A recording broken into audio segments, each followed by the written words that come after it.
Alright, how y'all doing? If y'all read the title, y'all know what this video is about.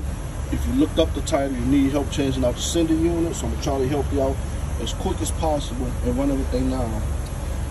Your sending unit controls your fuel gauge.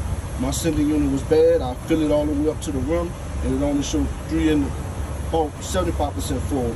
And after I run maybe a few miles, it'll go all the way down to a quarter of a tank. Then it'll be showing empty, but I got almost a full tank of gas when it's showing empty. So this right here is the sending unit. That's the new sending unit. I'll show you the old sending unit. This is the old sending unit. And what's happening is this the float right here. This float is getting stuck right here. So basically this part here is damaged. I believe it could have been repaired, but I'm not going into details that much. Now with this unit here, it's different. Like the main power source goes right here, and then you hook the ground to one of the nuts. The new unit is totally different. The new unit had two wires coming out the top with a connector, and I had to purchase another connector to connect to my truck wires. I purchased the connector, but I didn't even want to go through all this. So I just spliced the wires, hooked them up just like that, and that was a wrap. Now, I had problems with pulling out the old sending unit because you can see the amount of space they have here. I mean, putting in a new sending unit. The old sending unit, I can bend it and pull it out, but the new sending unit, I couldn't put it in because it is much longer.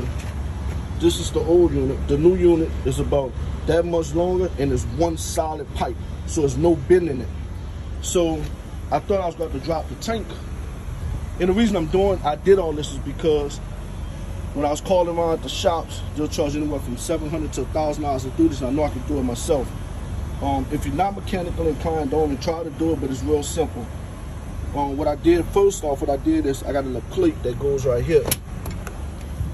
That plate, I just removed that plate from right here, and then I disconnected my wiring for that sending unit.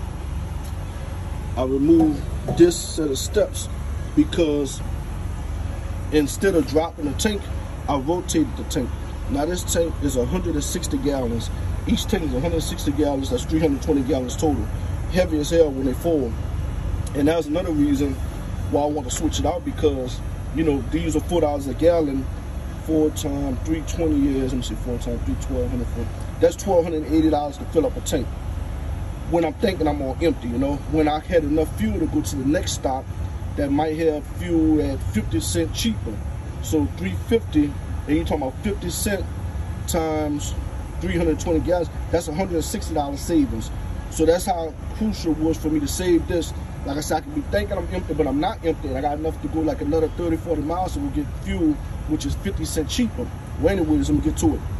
So what I did is, I removed these steps, and so I had to remove these steps, so when I rotate the tank, this part here wasn't gonna hit them.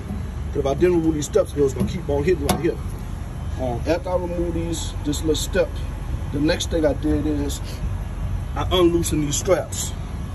Now these straps, the bolt is on the opposite side of the frame, so I had to go underneath the truck and crawl and get on the back. So I got 3 straps. It's a 24mm bolt. I used the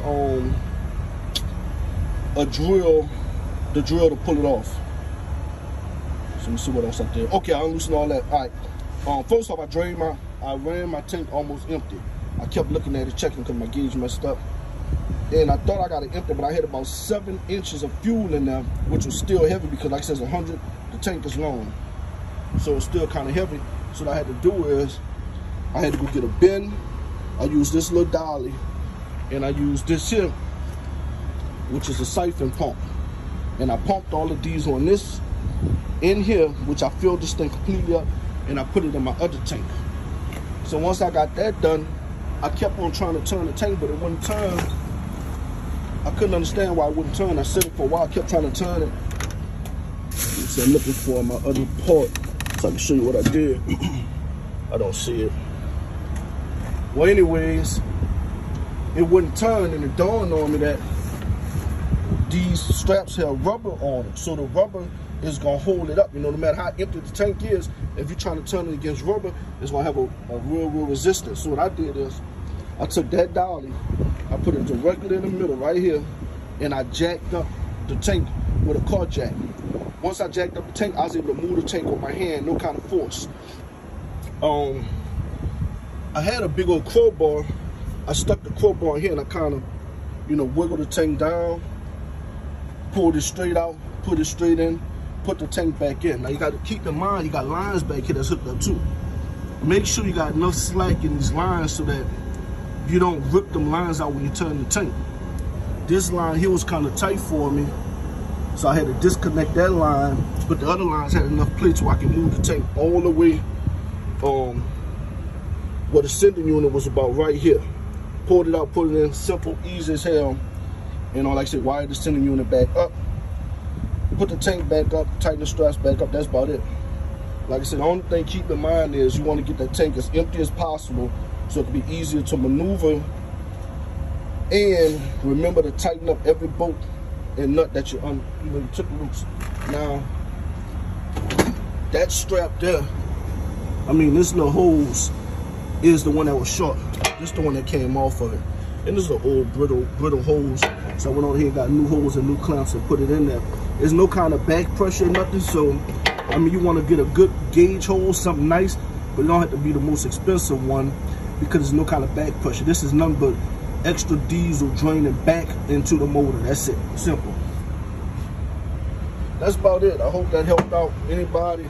If you have any questions, you can hit me up in the comment section. And oh, another thing too, this is an international 9400 truck.